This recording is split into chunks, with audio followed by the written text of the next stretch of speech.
Hi, good afternoon, everyone. Thanks for your time today, and thanks for joining us for today's webinar.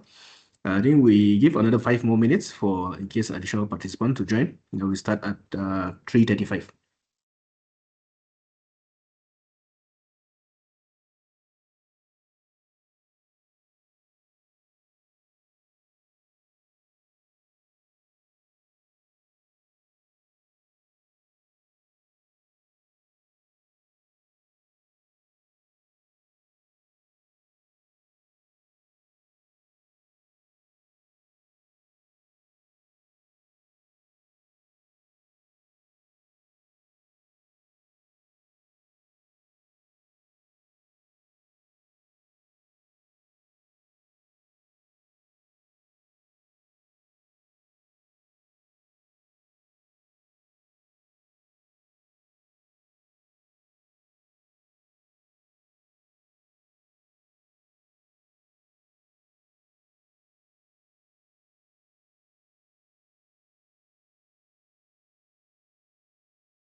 Good afternoon again, everyone. Thank you so much for your time and joining us today for this webinar session. So my name is Ibrahim from Condition Zebra. I'll be sharing the presentation for today's webinar. So before I proceed, I just want to confirm, is everyone able to see the slides? And also everyone can hear my voice? You can just indicate on the chat.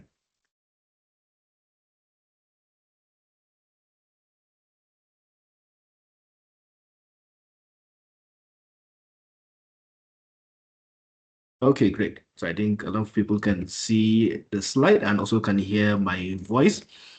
Right. So for today's webinar, we are actually focusing on a very interesting topic, whereby there was an incident that happened at Bursa Malaysia's trading incident that happened on 24th of April. Right. So following that, we actually decided to arrange this webinar today to basically share to the industry players or participants and the wider audience in terms of what are the important things to focus when it comes to cybersecurity resilience, right? We'll share a bit about this incident and then we'll actually explain also how you can improve or tighten up your security. Right. So the title for today's webinar is From Incident to Action, Building Cyber Resilience in Malaysia's Financial Sector. So before we start the webinars today, I just want to do a bit of a housekeeping. For those of you might be wondering, maybe you have question, you want to ask question or what, we will have a Q&A at the end of the session. So you can feel free to drop your comments or your chats in the chat box. Our colleagues here are actually monitoring the chat and they can help to respond. Or you can keep your question at the end of the webinar. During the Q&A, we will actually address all the questions one by one. Right. So some of you might also be thinking, how can I view this session, or is the slide available after the presentation or what? We will be recording today's webinar. So after this, you can reach out to us, then we can help you to share the link or the recording of the webinar. And there is going to be additional support after the webinar. So in case any of you requires any support or services or consultation from Condition Zebra, we're happy to advise or assist on that. We do offer free security assessment or consultation at for those that stay until the end of the webinar. And we do have a mailing list whereby we send very regular updates on cybersecurity. So we're happy to have you to join our webinar, our mailing list through our website. Excuse me. So for today's session, right, we are covering on a few areas, but before that, I will just do a quick introduction about Condition Zebra to let you know who we are, what we do, and then we'll talk about the incident that happened on 24th April, whereby we'll talk about what is the incident that happened, why is this incident important, right, and how does it affect you, and then what are the real takeaways or what are the policies that were actually enacted by Bursa following this incident, then the hidden risks that come together with third party and also OMS vendors, and of course the compliance to real security and the practical implementation on how you can actually tighten up or implement this cybersecurity resilience, right? So Condition Zebra, right? We are a cybersecurity company. We are a fully Malaysian company. We are based here in Petaling Jaya.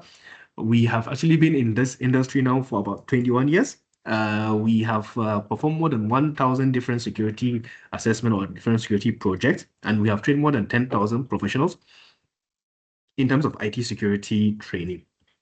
So we actually have all the necessary certification and qualification for these services.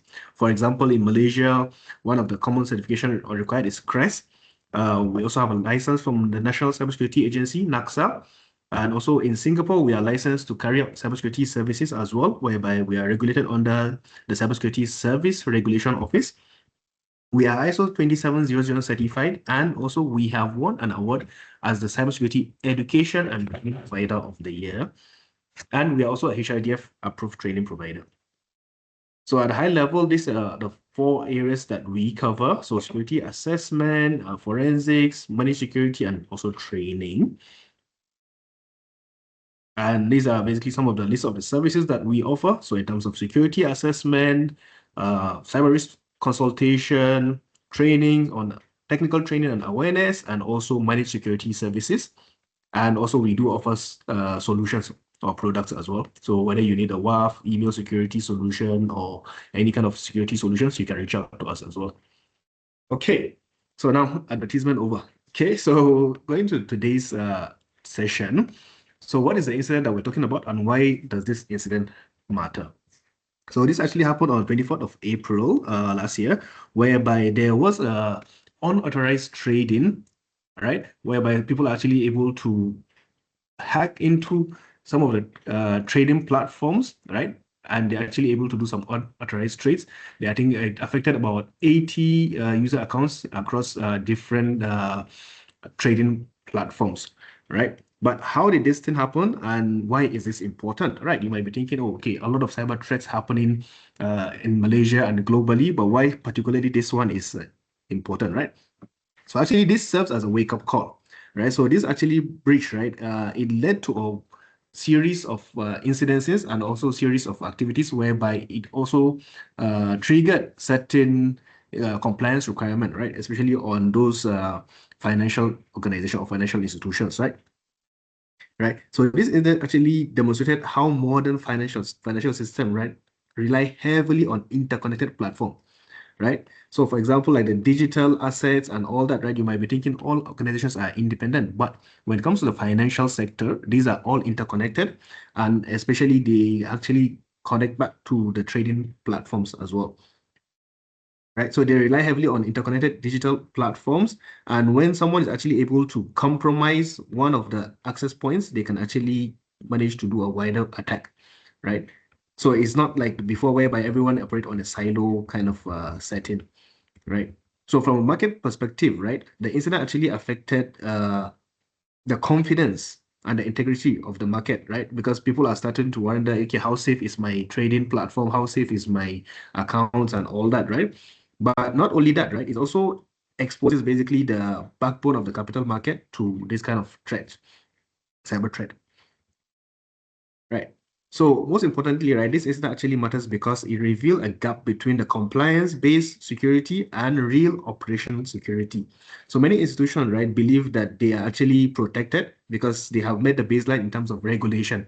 So let's say Bursa or ISO or BNM ask you to meet this kind of compliances, right?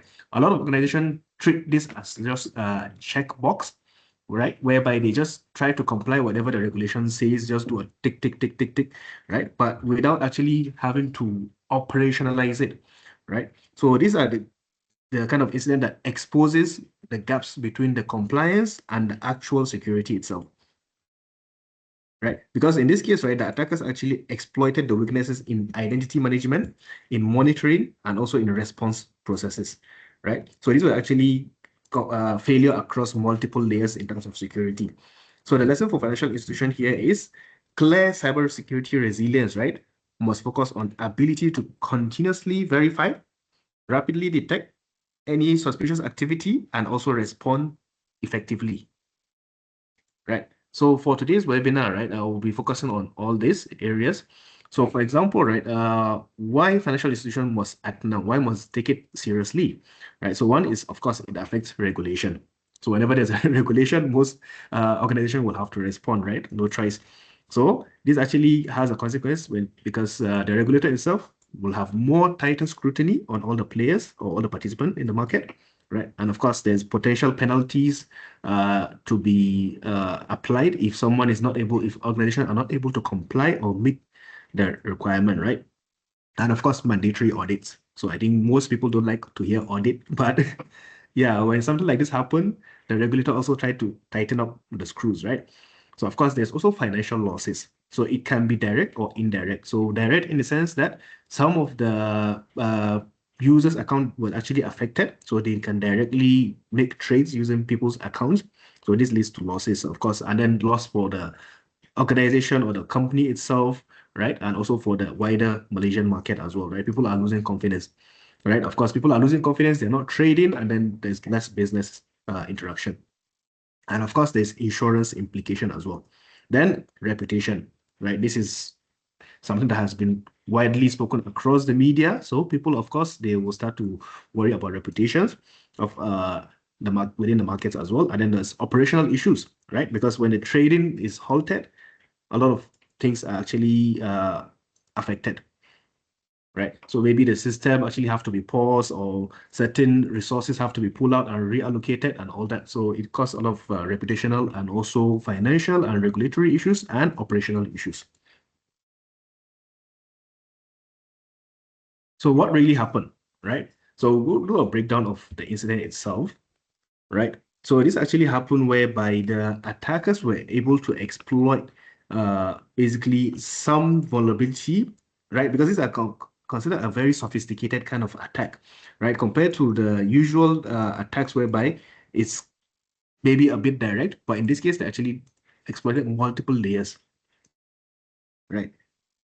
So in this case, right, there was actually unauthorized trading that followed a pattern that is becoming more and more common these days in terms of financial sector, right? So the attackers actually prioritize abusing the legitimate access, right? Instead of exploiting the technical vulnerabilities, they will actually use legitimate, valid user accounts, but they try to compromise the user instead of compromise the system itself, right?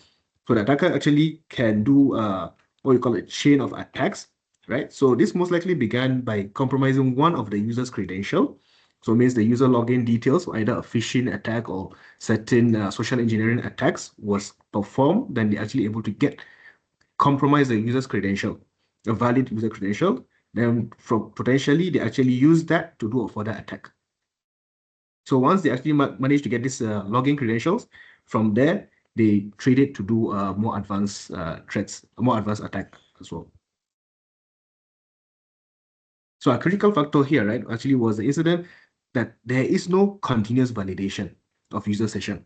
So typically when web application or mobile applications or trading platforms like this, right, there should be continuous validation. So for example, the user is not active for a certain number of minutes or seconds or hours or what, it should log out or prompt the user for validation. But in this case, this was not applied. So this is one of the issues that actually happened. Right. So authentication was treated as one of a one-time use, right? And then once you log in, then it's continuous authenticated, right? So because of this, right, there's abnormal behavior whereby there's unusual trading volume, right? And of course, the timing or deviation also from historical patterns was not immediately discovered. So this allowed the unauthorized trades to be executed rapidly before security team can actually detect it. And then even when they detect it, right, they were actually not able to respond effectively. So when you look at it from a perspective of, because when IT, right, we always talk about the PPT, right, people, process, and technology. So when you look at it from that angle, right, people perspective, actually users may have not been sufficiently trained to recognize credential compromise risk, right? And then the access privileges were likely also not properly implemented, right, or not properly controlled, right? So if you look at a bit more detail timeline, right? So first there was, excuse me, first there was a credential that was compromised, right? So we are not entirely sure when this first compromise happened, but once they compromise the credential of the users, of valid users, right? They use it on 24th April to log in the morning from 9:10 a.m. to do an unauthorized trading. Excuse me, right? So this actually continued until 10:15, right? Before this was flagged, right? Which was already quite late. By the time it was flagged, then trading was halted by 11 a.m. Right? So this is the timeline of the incident. And if you look at the root cause breakdown, right? So this affected both people, process, and technology. So at every layer, there was a failure of this because it's not normally, maybe it's only maybe a process failure or technology failure or human failure. But in this case, all three layers actually failed. So there's no single point of failure. So what happened? What is this OMS, right? So of course, this OMS, they are order management system. These are kind of third-party platforms that actually use to connect to the main trading platform, right? And these actually third-party platforms, they are considered a critical link when it comes to trading, but they are directly connected to Bursa. So what happens is, if they are compromised, the user are actually able to do attack on Bursas, or they can actually do unauthorized trading. In this case, what happened in 24th of April, right? Right. So if let's say they compromise them, attack can actually execute trades on behalf of legitimate clients, manipulate the order flow, and also they access sensitive data, right? So in this particular incident, right, the attackers leverage on the order management system access to place unauthorized trades, right? And then of course there's insufficient session control that were not able to limit what they're able to do. And there's no behavior analytics. By right, there are certain behavior or the technology that do behavior analytics to see, is this genuine user behavior or is this user's behavior out of normal, is abnormal behavior. So what are the lessons that we learned from this incident, right? So one thing is authentication is not optional. So what we call MFA or multi-factor authentication must cover all trading related systems, right? And for those of us that are not in financial industry, this still applies to us, right? Because when it comes to authentication, now hackers or bad guys are actually trying to compromise identities, right? So without having to do this multi-factor authentication, there's a high risk of someone compromising your users and using their credentials to do unauthorized activities, right? So there's also, of course, third-party risk is our own risk, because most times people think like, okay, let's say I am company A, I only need to worry about security of my company that I work for, right? But in fact, this actually shows us that we need to take care of the security risk, or we need to worry about security risk of all our partners, whether it's our customers or vendors or other platforms or technologies that we are actually using, right? Or suppliers. So vendor security posture directly impacts us. So we also have to keep in mind real-time monitoring is non-negotiable. Because why? Few minutes can be very critical in terms of cyber risk or cyber threats. So like the case of Bursa, right? These are trading. So it only takes few minutes or even few seconds for someone to execute a trade, right? So that's why there needs to be a constant monitoring, right? Constant monitoring. So that is why you have services or products like Security Operations Center that offers you 24-hour monitoring. So a speed of incident response defines the outcome. Even if today you're able to detect the issue, but how fast are you able to respond? Do you have the skill set to respond? Do you have the playbook and the policies or processes to respond? This is also very important. And then compliance. So compliance is not equal to security. Just because we meet the minimum standards for compliance, right, doesn't mean we are secured. So these actually are the lessons that we have discovered from this incident. So what are the enhancements from Bursa Malaysia? So following this incident, right, of course, Bursa as the regulator, they need to respond, right? So Bursa actually introduced a set of cyber resilience enhancement. This is basically to signal a clear shift from regulatory expectation, right? So these enhancements include few things, right? So for example, the identity and access control, monitoring, detection, third-party management, incident response, infrastructure security, and governance and reporting, right? So these are also based on the guidelines that already established from Bank Negara Malaysia, RMIT, and also established by Security Commission, GTRM. So these have been in place, I think, now for a few years. I think RMIT is way back from 2019, right? Of course, there have been regular improvements. So based on that, Bursa also aligns with all these regulatory frameworks that are already established within Malaysia. And they have given a deadline of 31st December, right? So all enhancements must be implemented by this date, all right? And looking at today's date, right, it's just about 6 months to the deadline. So for those participants in the financial institution or financial sector, or those that are under Bursa, basically we need to keep in mind how ready are we because we have about 6 months only to meet the requirements, right? If you haven't started to work on it, then it's time to get going. But these enhancements actually, they are beyond the traditional compliance checklist, right? It actually involved like more hands-on or more technical security, because in the past, most of the regulations will come in terms of, okay, checklist. You're given a set of requirements that you need to do. You comply, not comply, comply, not comply. It's a very basic kind of check-in, right? But in this case, they're actually more invasive. They are more focusing on operational technology and operationalizing all those policies and procedures that are already in place. Right. So one of the key part is actually stronger identity and access management, right? Of course, due to the MFA, right? They need to look at this area. So institutions are expected to implement multi-factor authentication for critical system, and of course, enforce least privilege access, and also introduce privilege access measures, right? So you need to have, if let's say you don't have any MFA or IAM or PAM, right? You need to start to look into all those solutions or products. Basically, there are 9 pillars that were rolled out on the Bursa's cybersecurity enhancements, right? So, of course, access control to restrict systems and data access to only authorized personnel, right? Detection of threats, right? So you need to have a monitoring and response capabilities, right? Another thing is patch management. So you need to make sure your software are updated and also fix all the latest vulnerabilities that have been discovered.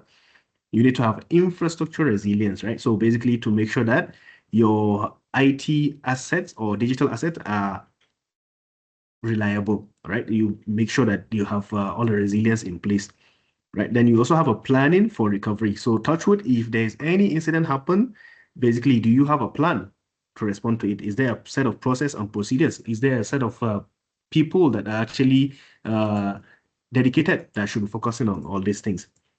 Then third-party oversight. So also they need to, organizations need to ensure that technical providers or their technology providers, they follow the security standard. So not only limited or not only applying to those organizations that are regulated by Bursa, but they also need to make sure that their own third parties are following the security standards as well. So incident management. So do you have the capabilities to detect threats, to report any incident, and also solve the incident issues when it happens? Right. And of course, training and awareness to educate the staff or the users and all the stakeholders within the organization about cybersecurity. So because most times people have in mind that cybersecurity is responsibility of IT department, right? But it's actually not true, right?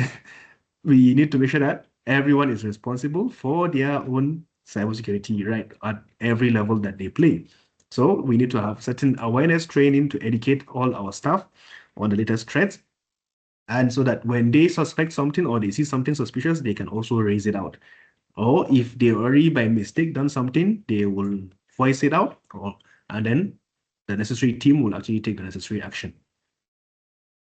And then you need to have a dedicated cybersecurity rules, right? So you need to have assigned qualified personnel to manage cybersecurity.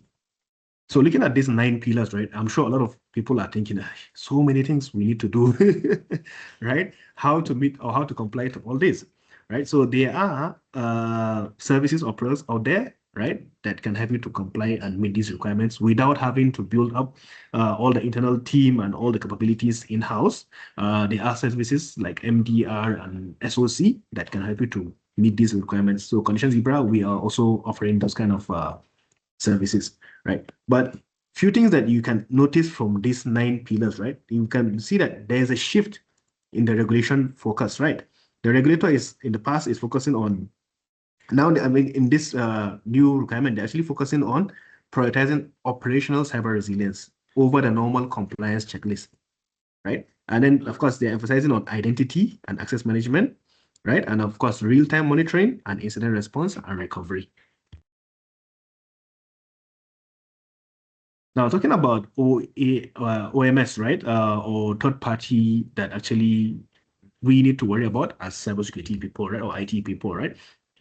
So when we talk about OMS or Order Management System, right, these are the kind of organizations that third parties or really that are linked to Bursa's engine, right, or Bursa's main technology platform, right? So for those of us that are not under Bursa or those of us that are not from financial industry, we can still consider this as what are the risks that we face when we are interfacing with third parties, whether it's a vendor or supplier or contractor or even a customer in certain cases, right? Depending on how much level of integration we have between your two organizations, we still need to keep in mind how safe or how secure is this third party, right? So in the case of this OMS or order management system, they're actually the gateway for hackers, right? So maybe the hacker might not be able to hack Bursa directly, but they can manage to hack the OMS, and then from there, they can do unauthorized trading. And certain cases also, third parties are, or suppliers are actually able to be compromised. And then the attacker from there, they will do further attack on a bigger company. So for example, if you think of a company like Petronas, right? Very huge institution, a lot of partners, a lot of suppliers and vendors, right? If a hacker is trying to hack Petronas today, they might not necessarily focus on Petronas because they might think of Petronas is very secure. They have a lot of security team, budget, and all that. But instead of targeting Petronas, the hackers will go and target one of the suppliers to Petronas because probably they have integration to some of the platforms within Petronas or they have access privilege to go into Petronas, right? So that is why third-party risk matters. right? So even ourselves as vendors or providers, we still need to make sure that we are safe and secure so that we don't cause harm or we don't cause threats to our principals or to our customers or to our partners, right? And of course, there's also what we call shared security gaps, right? So third-party providers, right, have uh,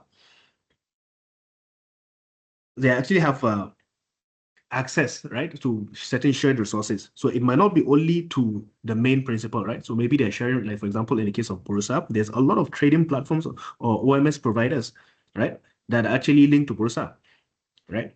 So all these shared resources or shared platforms actually lead to wider risks for not only Bursa, but for other partners as well that connect to Bursa's platform. So why does vendor ecosystem matters, right? So vendor ecosystem basically, as I explained just now, is expanding the attack surface, right? So in the past, you only need to focus on your own firewall, your website, your network, your infrastructure. But now with all these third-party integrations, right, your attack surface is expanded. The hackers have more ways to target you, or more ways to go into your environment, right? Excuse me. Right. So of course there are certain challenges that to do with either visibility, right? Because there's not consistent, excuse me, there's not consistent visibility across all the systems, right? And of course, all these shared responsibility models that I mentioned earlier exposes more threats.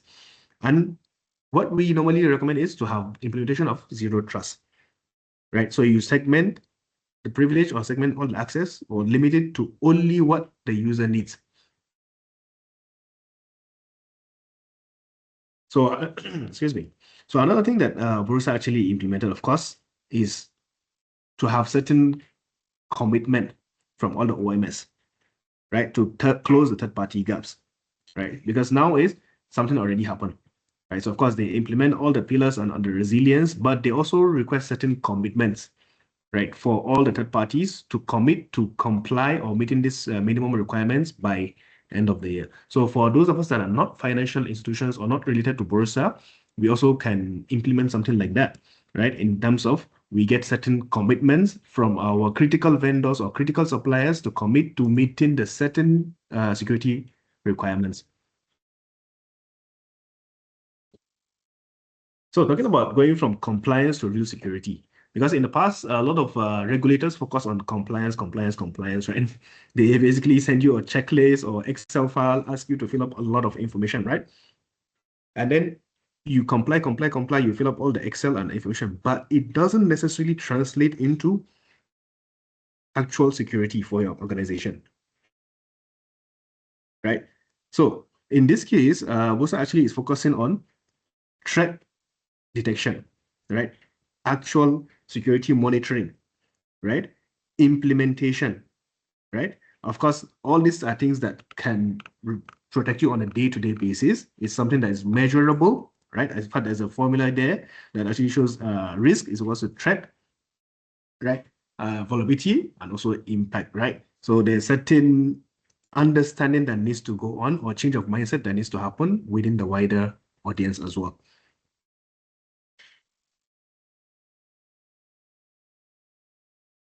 So basically, the goal is to bridge the gap between checklists and also resilience. So why checking boxes is not enough. Like I mentioned in the past, it needs to be all about checking boxes, right? But now compliance is actually becoming a second tier, and operational security or cyber resilience is becoming the first tier, right? So just because in the past they give you the checklist, you implemented MFA, right? You've done all the log collection and log monitoring, incident response, and all that. You can check, check, check. But is it in actual sense? Is it being practiced? Is it being monitored? Is it being implemented? Right? So this is the goal that now we're moving towards cyber resilience. So think of it this way: compliance is just the floor, and then security is the ceiling. It's basically the roof, right, to your house, right? So regulatory compliance basically ensures that control exists, but effective security actually ensures that it is functional and then it can respond in terms of real cyber attack. So of course there's limitation, right, of basic controls, right? So basic controls like MFA and log collection is actually not sufficient unless they are risk-based and continuously being analyzed. So today, even if you have MFA, right, you need to make sure that it's properly implemented. You segment it, or you will provide the access only to those that are requiring it. You cannot do a blanket implementation, right? And then, of course, there's continuous improvement and monitoring and enhancement. So this is the kind of shift that Bursa is trying to force. Now, talking about building a culture of security first, right? Basically, when we talk about security, it always talks about three things, right? People, process, technology.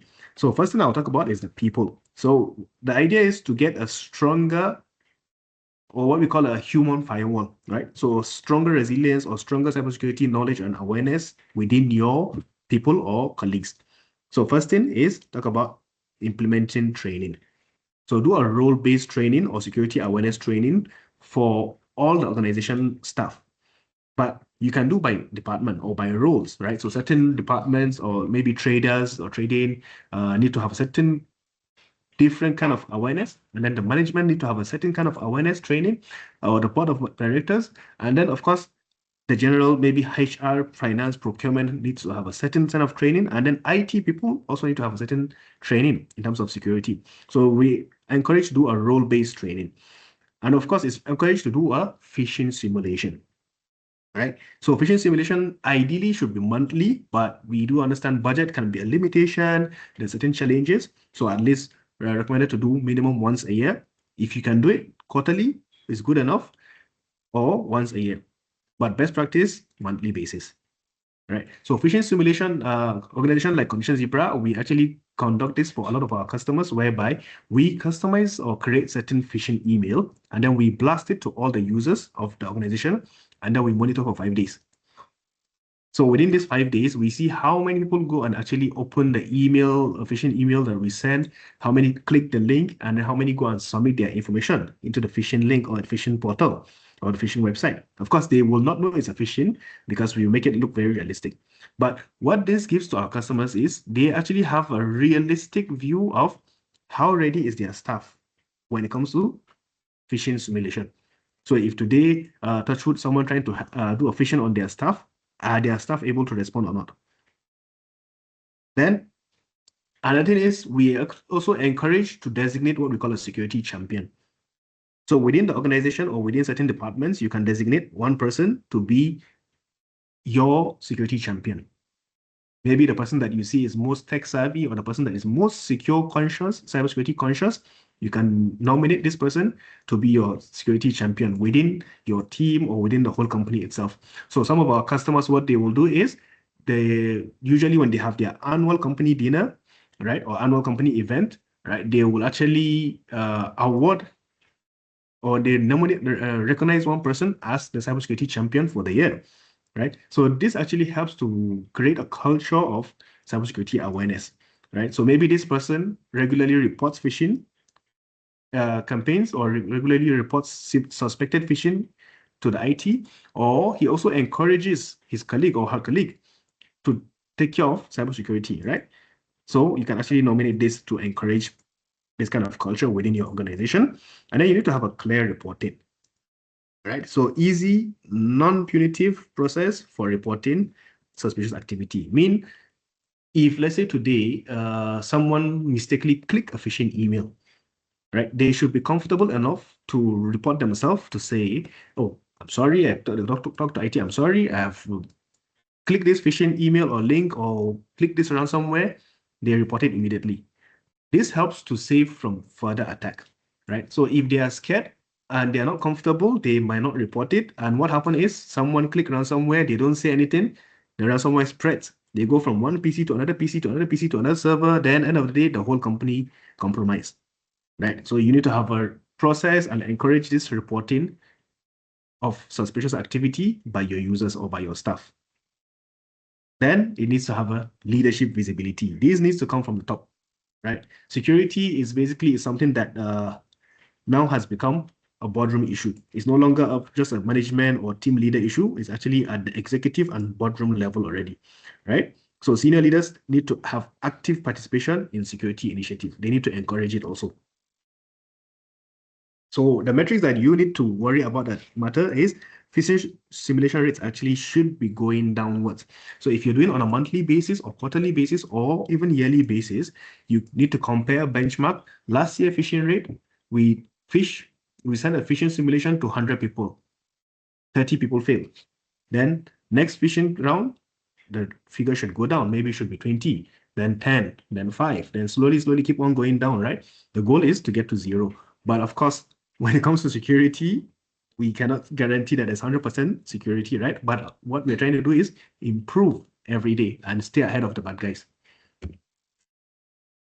And talking about the process. So first is the people you just talk about. Now talking about the process, you need to have an excellent process in place, right? And also need to have encouragement for the processes to be followed and implemented, right? So for example, access management, right? You need to automate providing access or the approving it.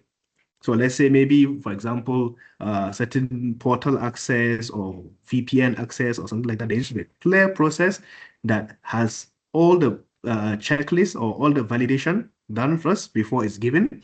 And then once that access is no longer required, it should be deactivated immediately. There needs to be a clear process for activation, providing, and also deactivation. Then, of course, change management, right? Whereby you need to do security review, make it mandatory for trading platforms are your critical system as well. Vulnerability management, right? So risk-based prioritization, right? So for trading system or any of your critical system. Incident response, right? So you need to have run books or playbooks for trading specific scenarios. So today, if a trading platform gets hacked or one of your critical system gets hacked, what is the incident response plan? It needs to be documented and ready in place. And people need to know their roles and responsibility when it happens, so that immediately something happened, touch wood, they just immediately take action and use the response playbook.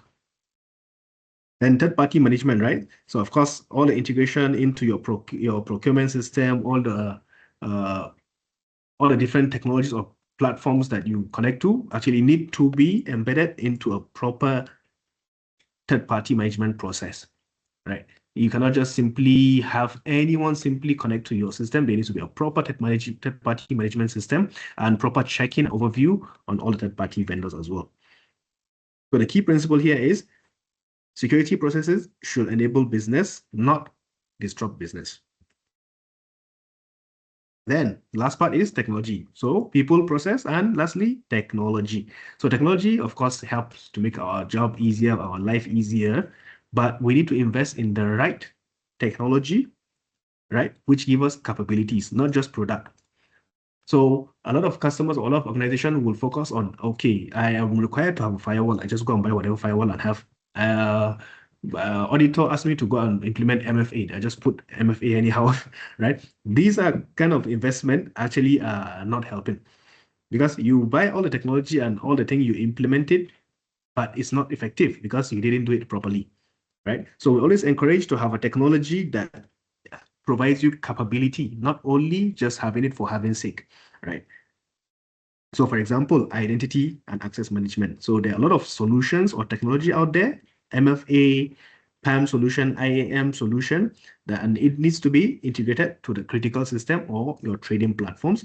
Then you need to have a detection technology. So for example, SIEM, XDR, UEBA, all these kind of detection technologies are out there, but it needs to be tuned, right, for trading behaviors, patterns, or for your certain critical business cases, right? So for example, these kind of UEBA tools can help you to detect if your user is doing suspicious activity at the user level, means at the PC or laptop or desktop level, right? Let's say today a user has logged in or is used to logging in from Malaysia, Kuala Lumpur every day, 9 a.m.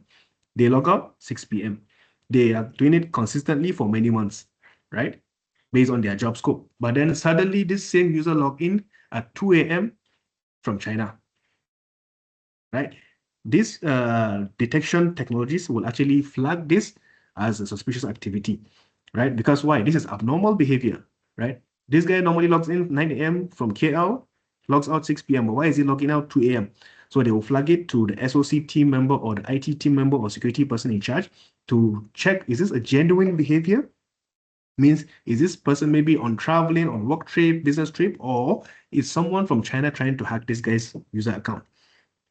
Right? So in the case of Bursa incident that happened, if all this were in place, it will actually help to stop this kind of attack. Right? Then you have, of course, prevention technologies like EDR. You need to also implement network segmentation. Right? This actually this actually helps to improve the performance also, right, on a trading platform. But EDR is basically just one step above antivirus, right? It's endpoint detection and response. Basically, it helps you to detect threats on the user or the server level, or the PC level, or desktop level, right? And of course, to respond, right? So it's more advanced compared to your basic antivirus, whereby antivirus cannot do detection and response capabilities. Right? Then response also needs to have a proper technology in place. So you're using like SOAR, right? Orchestration or automated playbooks, right? This helps to improve the speed of the containment, right? And of course, recovery, right? So you need to have a proper immutable backup, disaster recovery.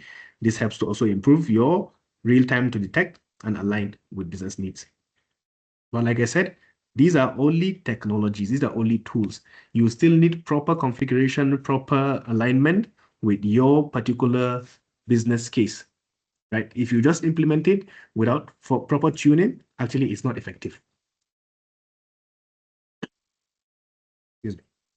So talking about a practical implementation, as I wrap up. So looking at the incident that happened, right? Talking about from April 24th, right? And all the way to the deadline of December this year, right? So these are the journey that we need to work on, or that we need to embark on, right? So first thing is the incident response plan, right? So I believe a lot of the financial players have already started to work on this. If you haven't, then yeah, it's time to get going, right? So first is to have incident response plan, right? So it helps to do containment, right? Faster containment and all that. Then the necessary infrastructure changes, right? Whether you need to enhance your certain devices or for servers, or maybe update or do a tech refresh, right? Then of course, talking about frameworks, right? So looking at that Q4, you should already be at level of doing framework enhancement and implementation. And then by December should have full compliance.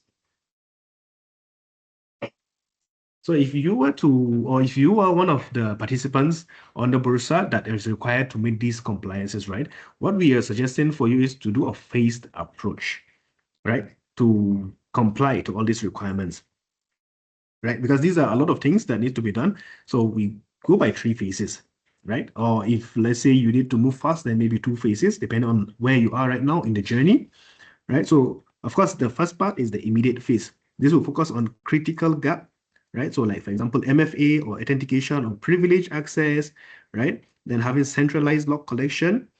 This can be done within 3 months. I believe most players or participants should have already done this, right? Since we already have here already, right?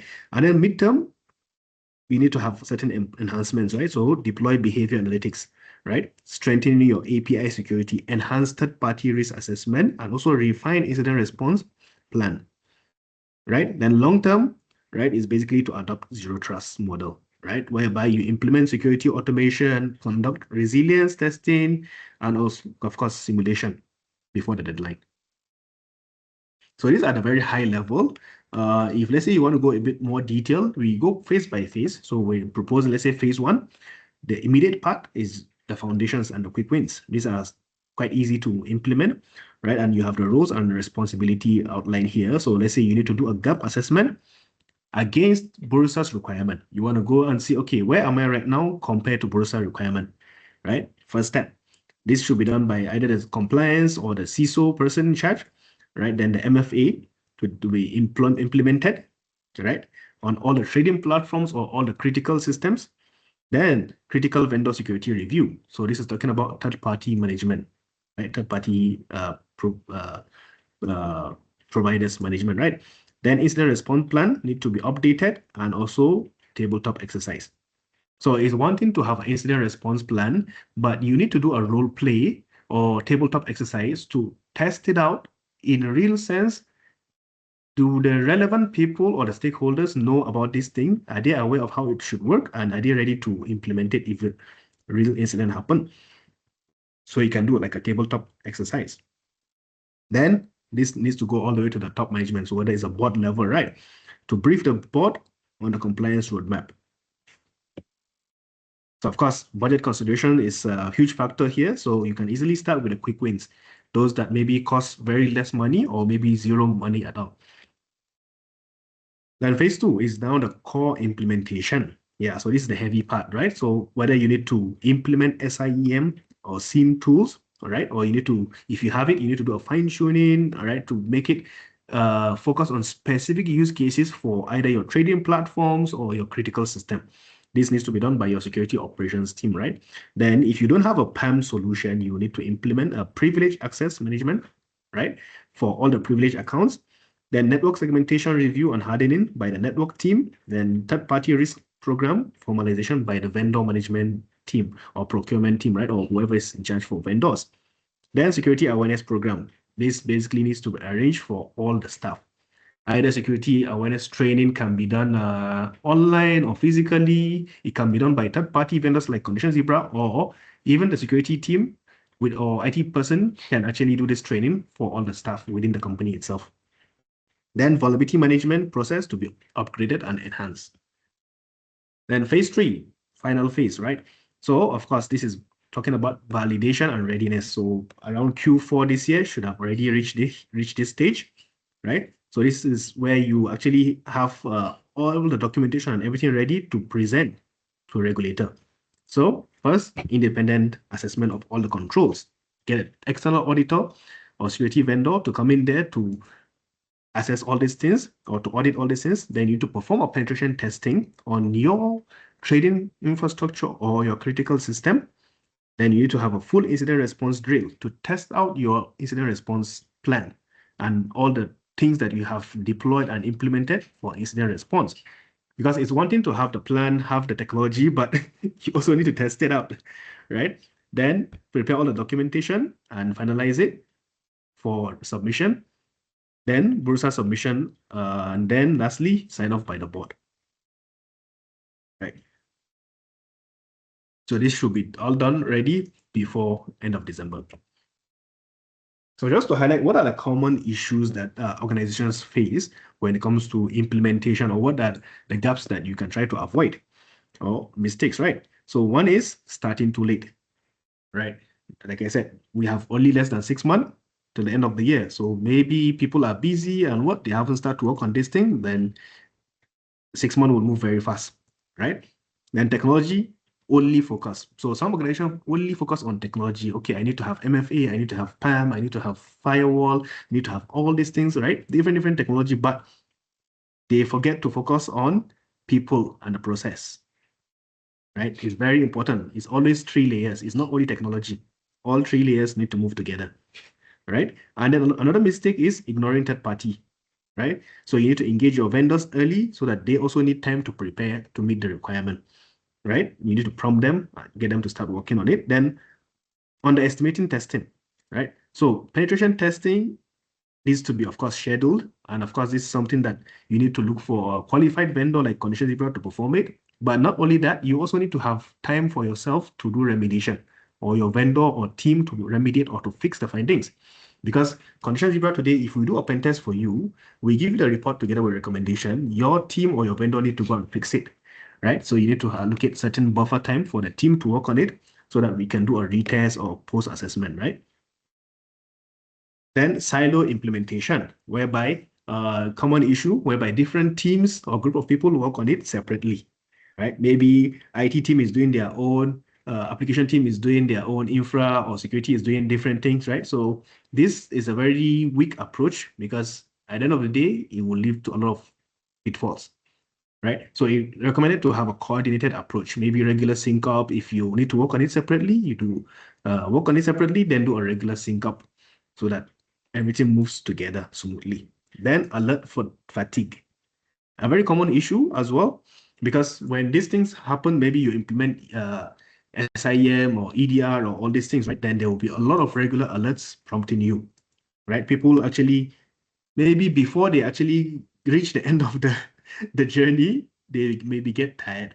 So that is why it's also recommended to hire vendors like Condition Zebra that provide security operation center SOC, right? We have a team of people here sitting here that will do monitoring 24 hours, 7 days a week. They will help you with the compliance guidance, they will help you with remediation and everything, right? So that you can focus on other more priority things for you. Then documentation gaps, right? So most organizations or most people, they will wait for documentation to be at the end, but it's a common mistake, right? By right, you should be doing your documentation as you go along so that you are preparing the paper as the project is moving. By the end of the year or by the deadline, all your documentation should be ready or only need to be reviewed only. So key takeaways, right? Basically, key takeaways for this webinar today is, what are the non-negotiables? Start with the first one, right? MFA, it's mandatory, or multi-factor authentication. It's not an option anymore, right? Because we can see the incident that happened to Bursa, or the Bursa incident is due to lack of MFA. Someone able to get another person's user account, log into their trading platform, and they do unauthorized trading, right? So MFA can help to prevent this, right? Then we need to know third parties that we work with, know your vendors. So whether it's an order management system or any of the critical or third-party vendors, they need to also have proper security in place. Right?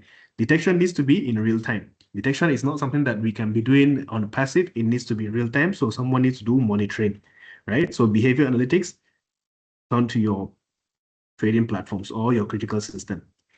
Then you need to test your response. So you need to do either a tabletop exercise or cyber drill, or even if penetration testing to test whatever that you have in place right now. Then you need to engage the board.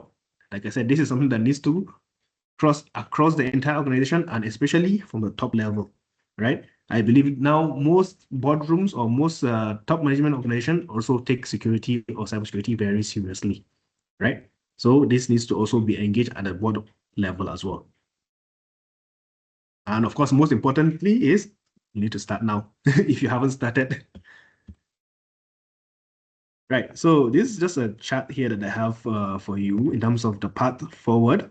So the goal is actually not just to pass audit, right? Because these are the things that we face every time, audit, but most people focus on just pass the audit, just a checklist, get it done. But the goal here is not to pass audit. Our goal actually is to prevent the next incident, right? So looking back at the last incident that happened, the 24th April incident, right?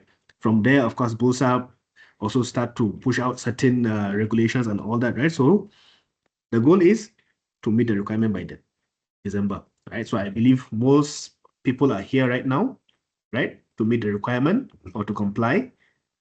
But to get there, of course, you need to do maturity. You need to build the maturity, right? You need to implement technology. You need to train your people and all that, right? But once you reach there, it's not an end journey, right? You still need to do continuous improvement. Of course, once you're here, your goal now you're considered as cyber resilience is your goal over there. So this is my last slide. I just want to share how Condition Zebra can help here, because some of these things might be a bit overwhelming for those that haven't heard about it before, or maybe they are at the very early stages in terms of cybersecurity journey for their organization. So don't worry, there are companies like us, vendor like Condition Zebra, that can help you to navigate all of this. All right. Whether it needs to be a gap assessment, we can evaluate your current state against the BOSA requirement.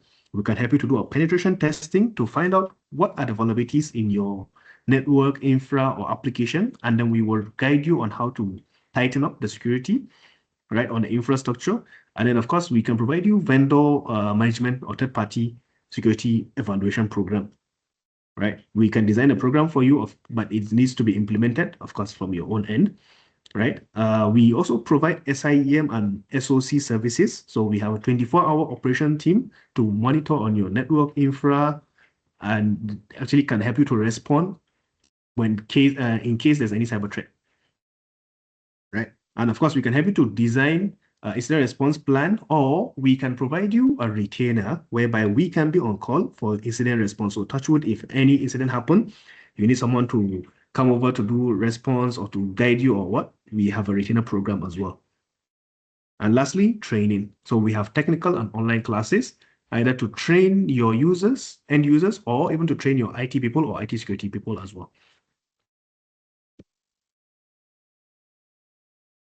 So as we wrap up, I just want to see if we have any questions, then we can take the questions one by one.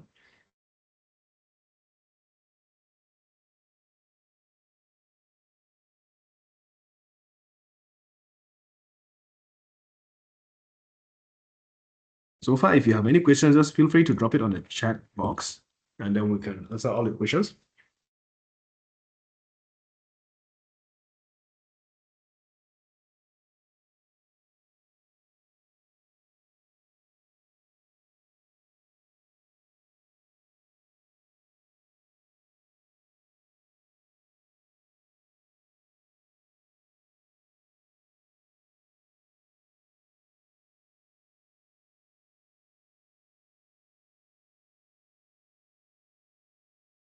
Oh, okay. There's a question.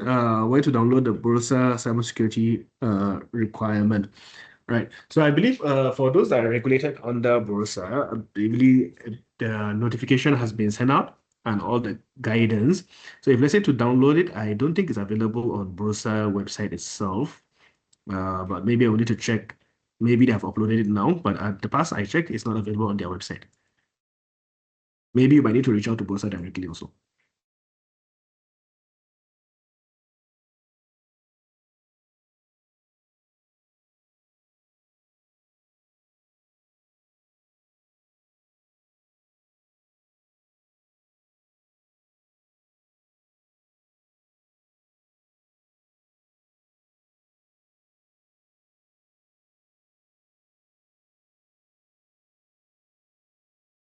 Okay, so we have another question.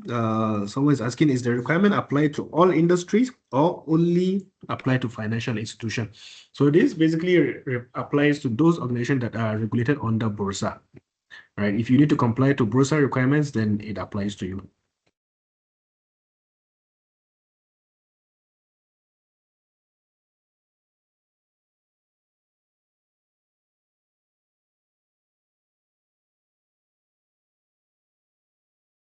Okay, we have another question. Is SC's guideline on GTRM and BNM's RMIT quite similar? I would say RMIT is more advanced, right? It's a bit more comprehensive and more challenging compared to GTRM, right? Of course, their all goal is all to have cybersecurity resilience, but RMIT is more advanced. But in some phases, they also intersect. So there are been a lot of alignments between them.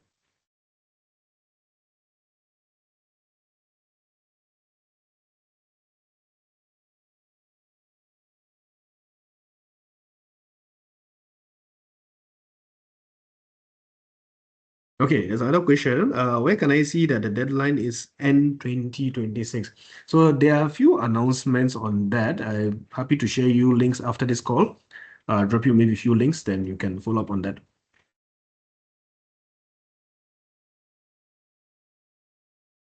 But it's actually all available also on the news media outlets as well.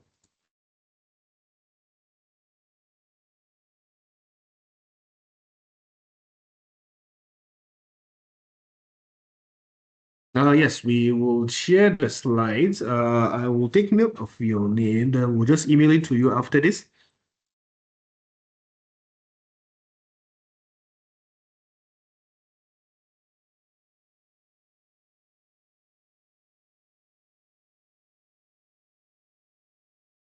Okay, so another person is asking for the slide as well. So I'll just put down. So we'll share with you the slide after this.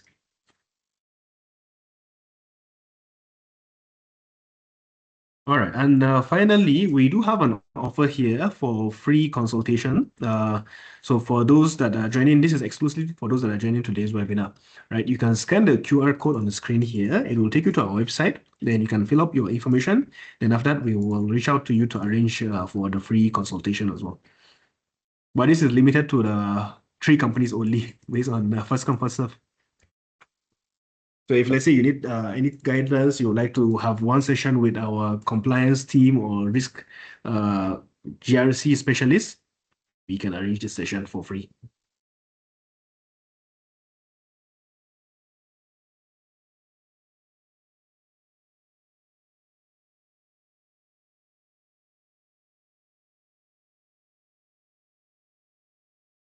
Okay, for those that are indicated interest to receive the slide, our team actually is taking note. We will share the slide to you after this.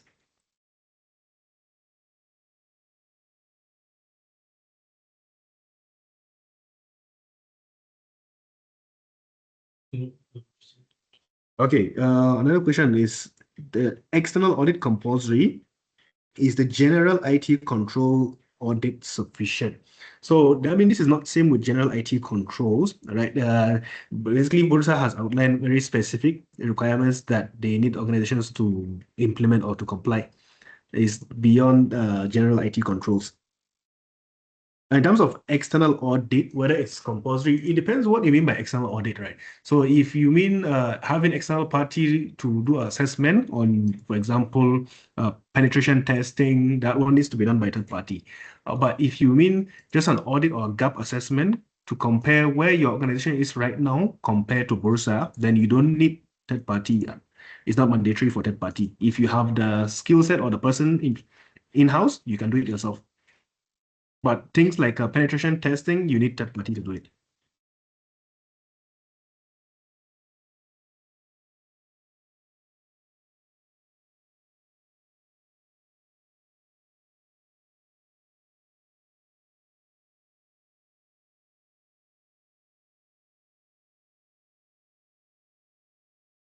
So far, do we have any more questions?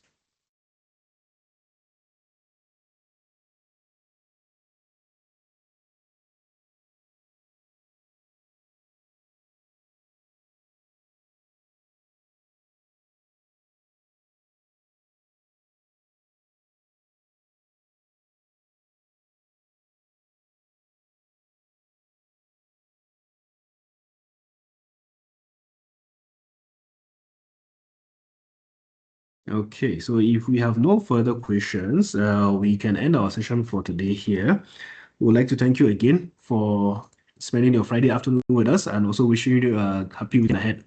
Thanks a lot. So for those indicated interest on the slide, our colleague will actually email to you directly. Thank you so much.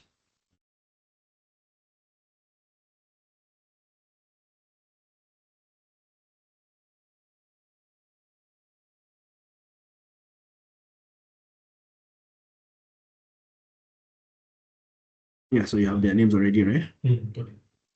Yeah, this one you sent me, Niraj Basis Bay is